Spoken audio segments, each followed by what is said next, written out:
Good afternoon, Krish. Hope you are doing well. Hey Nas, good afternoon, bro. Thank, I'm all great. thank you. So, to all our viewers today, we again catched Krish with us today to discuss something very interesting about which is in the trend, it is in the market. Where people are a lot of people asking about this, and they are asking that how cloud security for the enterprises are getting planned. That is what we have discussed in last ending of the previous podcast we had with the Krish. That where we will talk about what are the cloud security for the enterprises in these days, especially. So, welcome to today's podcast.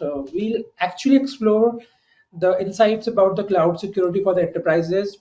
And I'm your host, Anas. Along with me, Krish is there, who's a very, I mean, what I'll say, there is, if you wanted to make the word expert 5x, yes, he's Krish here with us regarding the expertise in cloud security. Welcome, Krish. Thank you, Anas. Thank you. So, in today's conversation, Krish, we will be discussing about the critical aspects of enterprises looking for embracing the cloud security and hmm cloud, hmm how they should onboard this cloud service securely.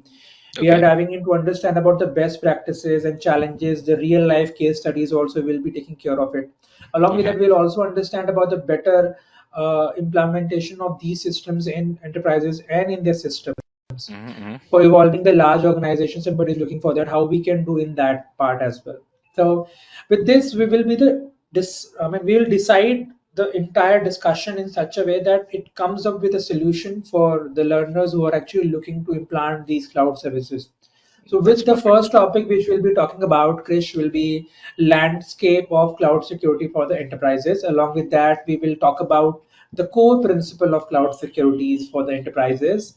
Post hmm this, we'll be also discussing about the real world challenges, what people are actually facing in these days, some of the case studies in different institutions which you have actually looked out.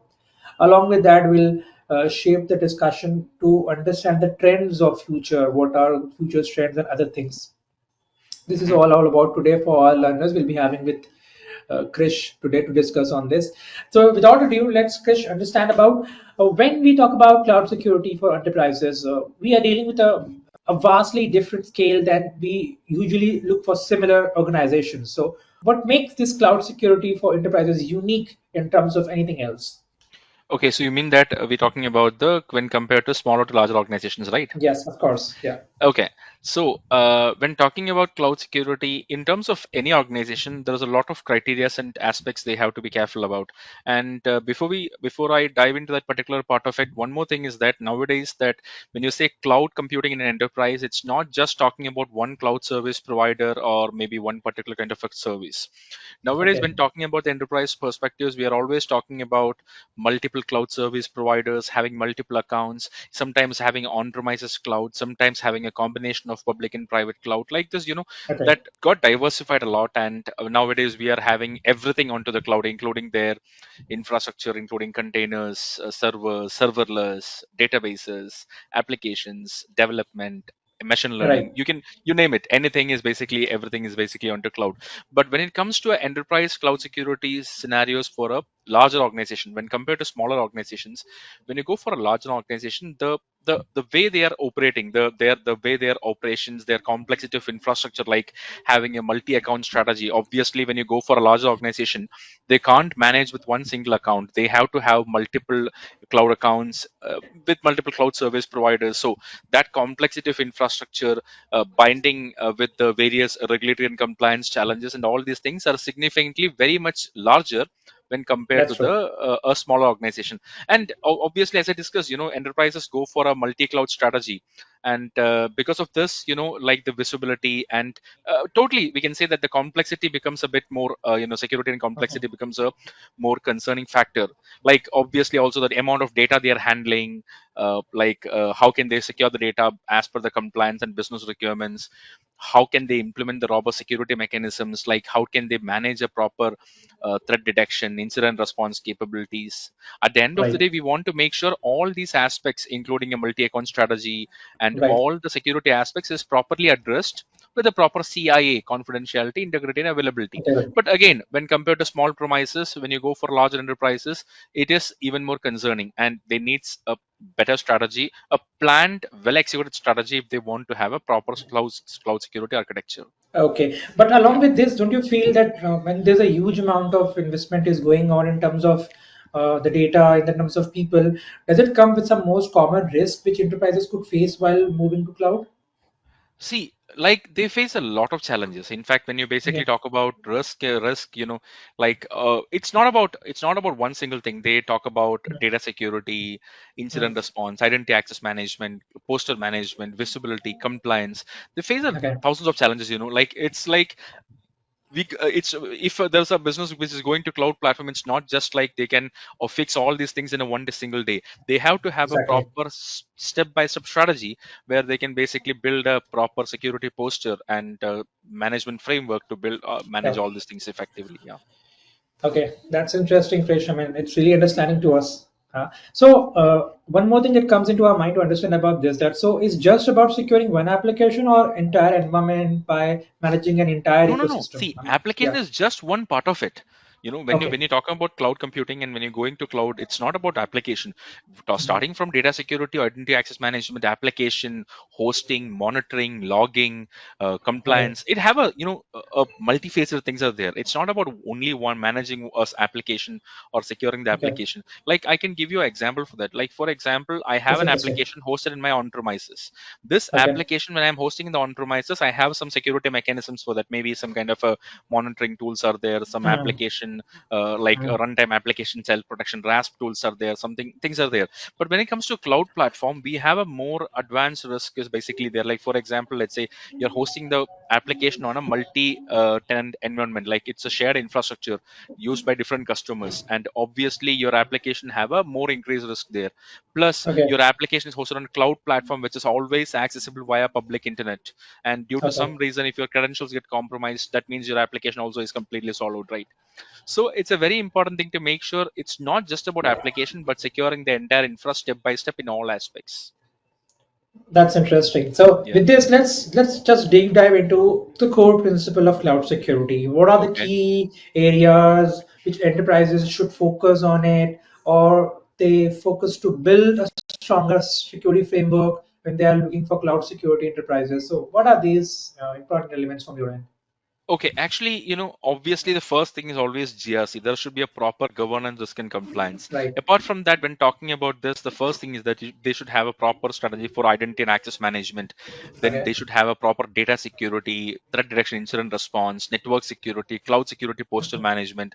They have to Hmm. go for a secure coding practices, compliance, and most importantly, having a proper training and awareness for their employees. Like we Okay. discussed in Yeah. our previous broadcast also, you have a developer who is developing an application for your on premises, so he knows Java, he knows SQL, whatever stuff he has to know. True. But when it comes to Hmm. cloud platform, he is developing an application for a multi-tenant shared infrastructure, and he should know about that challenges and complexities he's going to face there, what level of controls he's going to have there. So all does affect this Right. thing. So it is a very important thing that starting from developers to the users to everyone should have a proper thorough understanding of the cloud and its the structure of cloud actually. Right, exactly. I mean, Yeah. training plays a reinforcement role to just get all these things implemented in a very appropriate and right way. Otherwise, there Exactly. is no point of, yeah. I just want to add one more point. Sorry for that, actually, because when Yeah, you sure. go for an organization, what happens that if you see the recent, almost every attacks happen in the cloud platform, almost like 30 to 40% attacks. What I have seen is basically due to misconfiguration or Exactly. negligence or small factors like that. So what happens is that so you have an employee, let's say you have a junior developer, you have a cloud engineer, you have a Hmm. least less experienced person who is basically handling the Hmm. stuff like this. And if something goes wrong, if I misconfiguration or maybe something that happens, it can affect a lot of things. It can cause a lot of data breaches, it can got a lot of penalties, compliance issues, customer trust issues, brand value. It can affect a lot of stuff. If you see the case of Capital One and all, they struggled a lot at that time when there was the breach and all happened. Does it? Like, Yeah, right. We mentioned about that as well. yeah. Also, with this very interesting thing came into my mind. You must be heard about this, the DPDP Act, which is going to be implemented in India. So India. all at so what we looking, does it really have to ensure the compliance with global standards? Enterprises must also think about the regulations requirement. Like we have GDPR, we have HIPAA, we have SOC 2. right? I mean, they are going to look these parameters as well also for the implementations, or something different they have to Obviously take care of yes, it. obviously yes, but Okay. there is a two perspectives. Like for example, now you're telling me that let's say you are part of an organization who have a very decent way of managing cloud security. You have a massive Okay. team for that. You're doing all Yeah. this IAM stuff, data security stuff, everything you're handling properly. But how can Okay. you prove your customers that you're doing things well? Like for example, now you Right. tell me I'm your customer. You tell me, Chris, don't worry, I am taking care of everything in my company very well. I have a decent team of security Absolutely. professionals. I take care of everything properly. But what is my assurance? How can I trust your word? I should have a Oh, proof. That's the reason why companies has to go for this ISO 27001. They have to go for the SOC reports and all. So those kind of things are not mandatory, but companies do follow that. Or cloud service providers also, they will verify if they have this compliance, because they need to have a trust and assurance. Now, let's suppose you ask me, Krish, I want to learn about AWS. So first thing you will look is that are you certified on that? Why? Because then absolutely. you will have a trust that this guy has met the standards. Like the same way, when Absolutely. you go for a cloud provider, the organizations will look into all these kind of things like that, like this frameworks or standards they have to follow. Plus there are some mandates. Like for example, I'm an organization who is going to manage patient data, or PHI, personal healthcare information, in US or some similar countries like that. So they have to comply with the HIPAA regulation. That's a mandatory. Right. So like for example, let's say I am a business who is planning or managing data of the European customers. I have to Mm. comply with GDPR. So those mandates are there. But other than mandates, we always go for this ISO compliance or maybe SOC compliance, etc., for making sure that we build a trust towards our consumer.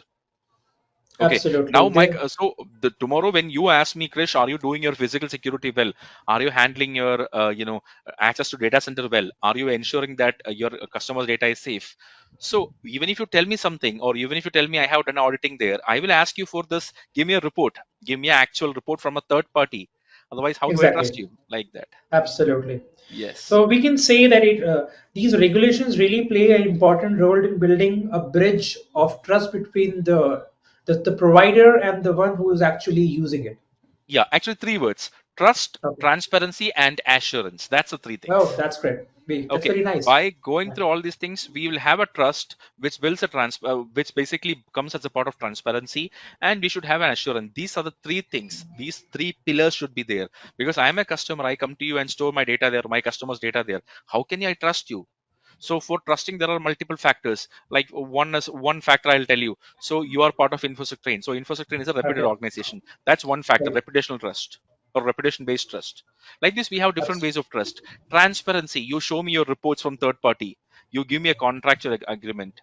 You share me some voluntarily share me some reports. So all these are transparency fact. Assurance means that I need to have an assurance regarding I'm getting all these things. Like I need to have an SLAN contract. I need to have a regular assessment reports. So like this, ag- these three factors, trust, transparency, and assurance, should be there when talking about any cloud service provider. Agreed. Agreed. That's very true. I mean, it's really good for keeping a healthy relationship between the Yeah, provider obviously. and the one who is actually taking out. That Just word is keep very it. Yeah. important, that healthy relationship is very important. At the end of the Yeah. day, if something happens, my company is the one who is going to be affected. So I should be very Correct. much careful about all this stuff. Obviously, yes. Yes, that's absolutely true. With this, definitely there's a curiosity come in my mind also to understand about some real world challenges. So it's the right time to look for the third segment, which is about to discuss today about the real world challenges in the case study. So Krish, let us talk about some real world challenges. Can you share a case study where an enterprises face significant cloud security challenges, something like that? Okay. So when talking about like, are you looking for a particular kind of organization, or any organization will do? We can do it. Like it's about you. You can take financial institution if possible. That'll be great. Okay, okay. So let's suppose that, like, again, I can't reveal the name of the companies, obviously, but again, like I have. It happened multiple times for multiple organizations. Let's say you run a financial organization, so you're handling very sensitive information there. Maybe you have to comply Okay. with some regulations and all. You have handling very critical information there, and you're storing it in either in the on-premises or cloud, wherever it is. So this particular organization who is storing this data on the on-premises or cloud or whatever stuff it is, one major Mhm. threat they can face is what we call as an insider threat. Oh, okay. Okay, now let's say for example there is an employee who is inside your company, who work for your competitor, or who basically are angry with your boss, who basically Hmm. want to intentionally damage you, or accidentally, like, we have Hmm. those kind of guys also is there, who, like, that's only we can find via training and awareness, they can change them. Hmm. But otherwise, when talking about a financial institution, one major threat is the insider threat. So there can be an employee who can basically jump into your business or sneak into your business, and they Okay. can copy the data, they can do some mistakes, they can give it to the competitor. That, in fact, that happens a lot. I Yeah. personally face a situation for one of a very sensitive or critical banks in a Okay. country, actually. But what happened was, they were able to discover it early before anything wrong happened, and they were able to mitigate it. But it was like a Hmm. very sensitive situation for that company. I remember long back, very long back. Okay. That's Yeah. interesting, ja. Yeah. But along with this, so do you what they do address these challenges? I mean, when something like that actually happens, I mean, Hmm. like say this issue has arisen, how they Okay. should start implementing those things in the process. What are the Okay. things they really have to take care of it? I mean, how they Huh. just wanted to bring it on the table then? Indeed, indeed. See, that's a very important point. When talking about mitigating these things, it's a kind of a preventive way you can do. Because if Okay. something happens, it's up to your business. The maximum you can do to your employee is that you can just terminate him. That's all. But who is affected? Your company is going to be affected, right?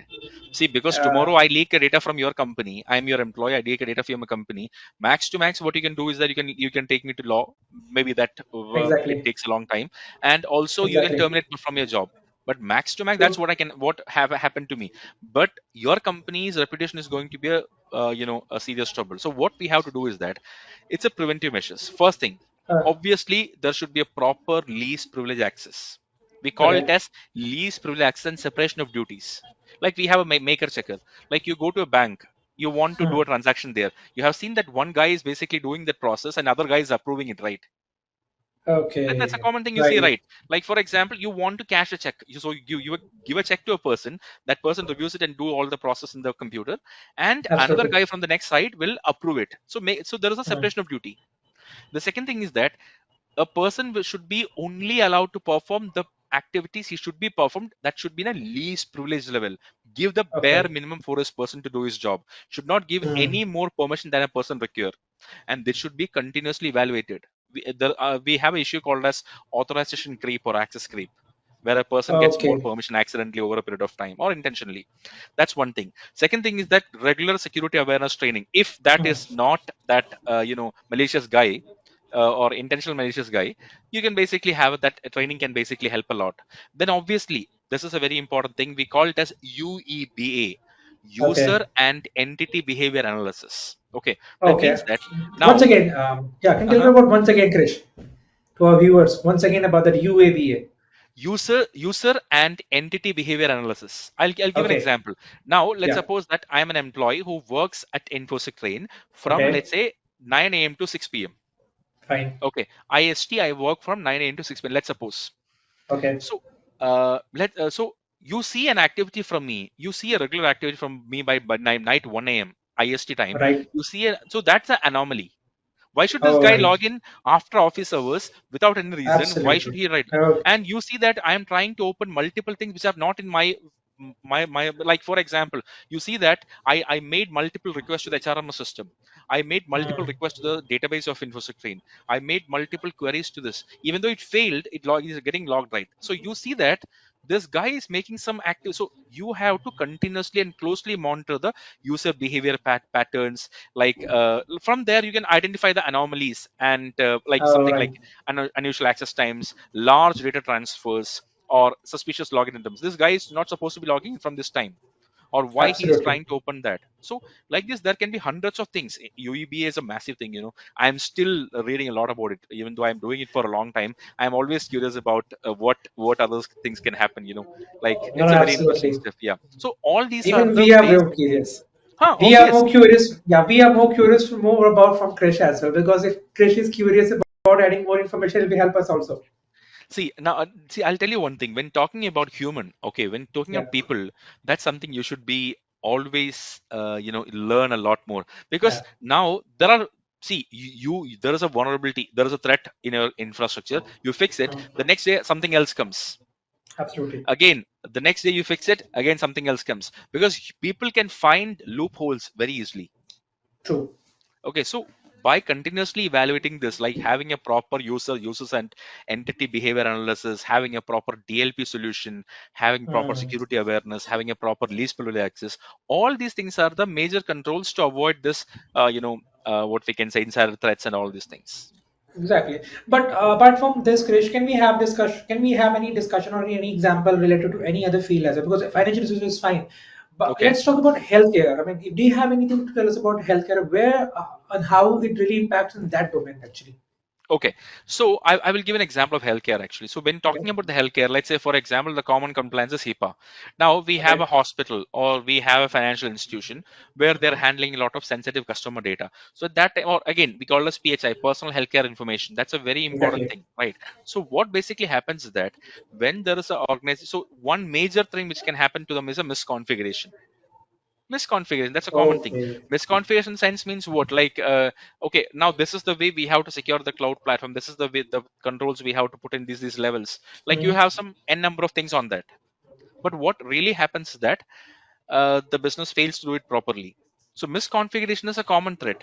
Like for example, due to some reason, because of your IT administrator, cloud administrator, or someone made a mistake, Right. or maybe I'll give you a simple example. Let's say for a person sitting in front of a front desk computer who basically views the patient data for some reason, he forgot to log out, Okay. or maybe using some unsecure protocols, whatever it is. Oh, There, if there is a absolutely. misconfiguration which can happen, that lead to a lot of challenges, like that.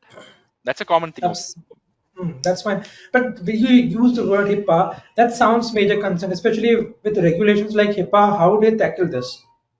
See, HIPAA is just it's a US law, to be honest, but again Okay. it's practiced by many other countries as well, for as it's a better standard. Like we call it Right. Health Insurance Portability and Accountability Act. It's from Exactly. US actually. Again, one thing they have to be careful, the organization has to be careful, is that they have to make sure Mhm. they always comply with the proper HIPAA, implement the Okay. HIPAA framework effectively in their cloud infrastructure, and Right. also on premise. That's the first thing. If that itself will basically make a lot of things secure. Implement a proper checklist, a framework for implementing HIPAA in their business properly, and Mm. always follow proper data encryption, like ensure that they encrypt their data properly. There should be a proper access control, like there should be a proper least privilege and access control, we call it as Right. RBAC, etc. Obviously they should have multi-factor authentication. Then obviously maker checker, like separation of duties. And even though Okay. we do all these things, visibility is a very important thing. So regular auditing and assessment is very important. If something goes wrong, if data is if a breach happens, something goes wrong, there should be a proper incident response plan for the same.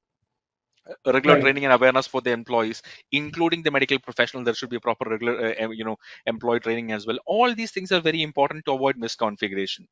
See, misconfiguration is something, even if you see the top threats by CSA also, you will see this word misconfiguration there, because until unless people are aware of it, they will mess it up. Yeah. Of course. And How? awareness comes after training, as you mentioned. Obvious, because like I'll give an example. Recent within last 5 years, one trend I see is that previously I used to get training for that particular set of people. Like, okay, Krish, we need to train for our cloud experts on cloud Right. security, or information security architects for security. But now Right. I'm getting this requirement for the C roles also, the HR Uh, team also, the users also, because it's not just about what role they are handling. Misconfigurations can happen from anyone, or maybe small negligence can happen. So this is a very important thing, obviously. that's true. That's true. Absolutely fine. Along with this, like we have enough example to understand about the real case. Let's talk about everything we usually do. What when we are talking about any technology or any type Mhm. of industry, we also look about its future impact. How the Okay. trends, what are the trends that are coming in future? What could be the next impact? Talking about the future, the most common thing is AI. Let's not talk about AI in this, but even though we'll add this the layer down, but we also wanted to understand about what is the future according to you. What are the trends actually these cloud security enterprise services are actually looking forward? From your end, we wanted to know what are actually the key ingredients going to come in the future. Yeah. So there are two things. One is, see, before I talk about the key ingredients which is coming in future, ensuring that we utilize the things which we have effectively currently is a very important thing. Like Uh, for example, now the native controls we are having, the mechanisms we are having, we should be okay, utilizing it efficiently and effectively. with in terms of the business. Second thing is that for future trends, there's a lot of things are now hot in the market, like zero trust architecture. Because now Okay. normally what happens, a person enters, or let's say I am a genuine user, I log into a network or a system or application or cloud, Okay. and then there is no need of verification because Krish already logged in. Right. So then there is no re-authentication. Then there is no verification because we have an inherent trust. This guy already Hmm. logged in. Then why do I trust? Why do I have to verify him again? But now in the True. zero trust architecture, we always say that never trust, always verify. We actually, Oh, the right. word we use is that there is no inherent trust. Either inside or either a person is inside or outside, it should be Absolutely. properly verified. That's a very important thing. Right. There should not be inherent trust. That's a very important thing. So zero trust is something which is gaining a lot of popularity nowadays. And the next thing is Hmm. that, obviously utilizing Yeah. this AI and ML in all the Exactly. stuff. Like you Right. take Right. uh, data security, identity access management, or any aspects and areas. Now we are integrating this AI ML, like for anomaly detection, for automation, for monitoring, for alerting, for multiple, for trend analysis, Hmm. for cost, for everything. We are integrating this AI ML. Okay, so that is basically very important in terms of security. Security will lie on, or the security will be built now or connected now with AI and ML.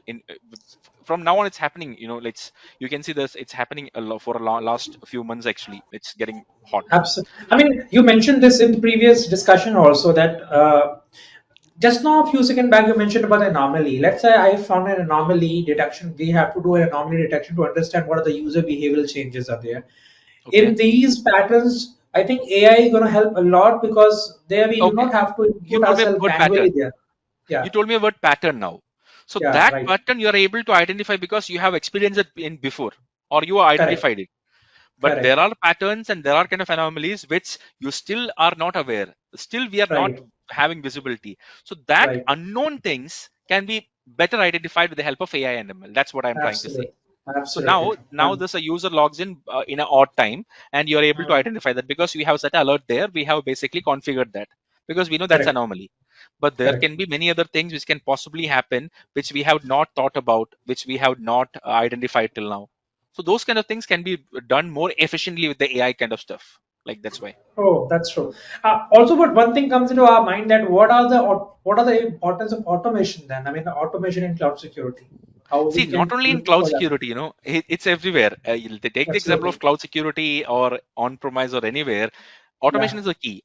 Makes your, like it's not about responding everything manually step by step. You need to Okay. have a mechanism for proactively responding to things without, Hmm. or maybe with minimal human intervention. So making Right. the impact less, to make sure the things are able to identified early, identifying future trends. For multiple things, it's very important for sure. That's Yeah. interesting. That's very sound to understand about all these parameters. It was very interesting to understand from your Krish. Anything would you like to add it last from your end? It'll be very fine. Then A we'll lot go of, for the see, interview. when talking about future, there's a lot of things like, again, cloud native security, because nowadays we are going for a lot of things like serverless containers and all. Absolutely. So Yeah. cloud native security is the essential thing for the organization. Serverless computing security, security automation, nowadays trending multi-cloud security, compliance, automatic compliance management. Like this, there's a lot of stuff coming, or which is getting hot now, and in future also it will Hmm. be growing a lot. Obvious, yeah, Oh, like that's absolutely amazing, Krish. yeah. We very thank you for from your busy schedule. You have taken up a short period of time for us and given us insightful information to all our learners. It'll be very thank you very much for giving a valuable time, Krish, and we are very happy to have you today. Along with this, we'll be at an end of this discussion in the podcast today. But with this, I would like to add one thing from you. Is there anything would you wanted to leave for upcoming for other learners? What could be the upcoming topics we could have from you? And they're going to be the very trending thing which people are actually googling a lot over the internet. See now, again, that's something, we have a lot of stuff, actually, lot of stuff, Yeah, because day to day, for me and all the community members across the globe, right. I can see a lot of new challenges are coming up and all. So it's about, we can discuss a lot of stuff, like starting, we can discuss from data security aspects, we can discuss in AI ML impact on security, how to build a strong security culture. We can basically talk about the zero trust itself, if that's a very Okay. important thing. Practically how to perform a risk assessment. We can have thousands of topics. That's it's getting more and more interesting when we discuss Thank about you. stuff Thank like you. that. Yeah, Thank you. for sure. That's interesting. interesting. We'll keep bugging you for adding more Sure. layers of information Indeed. for our learners. But one thing, a very simple question I wanted to, I'm again bugging you, but just one thing I wanted to ask. For the people who are non-tech and they are working in the enterprise, these implementations are actually going to happen as a cloud enterprise service provider. But as an employee who is working inside that enterprise and he is not technically sound enough, what one advice would you love to give to that person? So, okay, if he is a non-technical guy, okay, so continuous understanding is a very important thing. Continuous understanding. We can say that word is a bit weird, but again, now, like I'm a HR person. I'm a, let's say, management person. I'm a Right. CEO. So let it be any kind of person who is not from a technical background. See, having a proper regular technical awareness and very important things are very important for me. Like I'll give an Oh, example. Now we can't say that security is not my responsibility. In previous, right. like That's if why. you take some 10 years before, now let's say unless let's say you are handling the HR operations example. Right. So at that point, previously you can simply say, Krish, security is their concern. Go and ask them. Absolutely. I'm not concerned about security. But now security is the responsibility of everyone. Having a Hmm. knowledge of all these things are very important for everyone, including the CEO Hmm. also. Everyone, right? Right. Right. So continuous improvement and learning is very important for them. In fact, Okay. if they want, not only about building a strong security culture, but fostering a proper mindset is most important for that, to support the Mhm. business and their operations. So continuous learning and continuous improvement is a very important stuff. Thank Yep. you so much, Ray. Thank you so much. It's Yeah. very interesting. It was very informative as well, and we'll definitely keep up with some interesting more future discussions with you. It was very insightful from your end. We wrapped up every topics what we have to discuss about the cloud security enterprises. To all our learners, keep learning the same way we are actually delivering, bringing us more for you. Do let us know if you wanted to have some special discussions with Krish. We'll definitely bring that topic for you. Thank you, Krish, for giving your valuable time today. Have a wonderful day. Thank you so Thanks a much. lot, team. Thanks a lot.